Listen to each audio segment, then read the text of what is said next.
Assalamualaikum warahmatullahi wabarakatuh.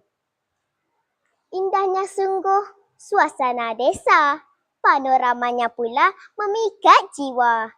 Hadirnya hamba membawa cerita. Moga menjadi tauladan semua. Saya Nur Khalisha Zuyin binti Muhammad Jamluddin. Saya berumur 10 tahun dan belajar di Sekolah Kebahasaan Adil dalam tahun 4 Ibnu Arabi. Hobi saya pula ialah membaca buku. Saya bercita-cita ingin menjadi seorang guru di masa hadapan. Pada hari ini, saya akan menghujahkan sebuah buku yang terdapat dalam kategori novel anak Muslim yang bertajuk Misi Emas Ratu Pecut.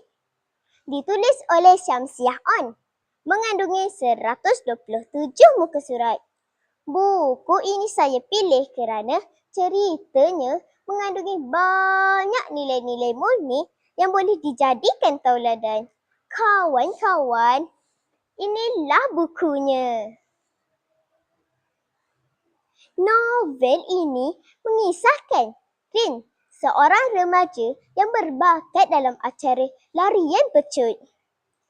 Dia dilatih oleh kakaknya Bibi yang pernah mengorbankan impiannya sendiri sebagai pelari pecut akibat satu peristiwa silam.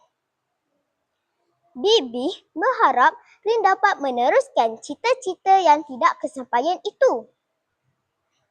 Sepanjang latihan dan pertandingan, Rin berdepan dengan konflik perasaan antara memenuhi harapan kakaknya atau mengejar impiannya sendiri. Akhirnya, Rin belajar membuat pilihan dengan matang, disertai usaha, doa dan keyakinan kepada Allah. Antara nilai-nilai murni yang terdapat dalam novel ini ialah kesungguhan dan disiplin. Jelas ditunjukkan melalui usaha Rin yang berlatih tanpa mengenal penat lelah untuk meningkatkan prestasinya. Novel ini juga menekankan kasih sayang dan sokongan keluarga yang menjadi pendorong utama kejayaan seseorang.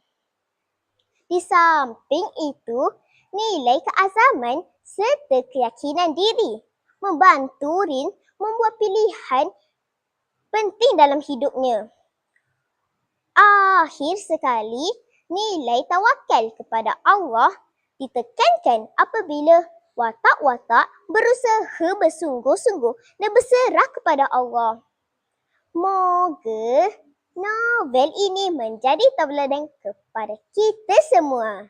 Sekian, terima kasih.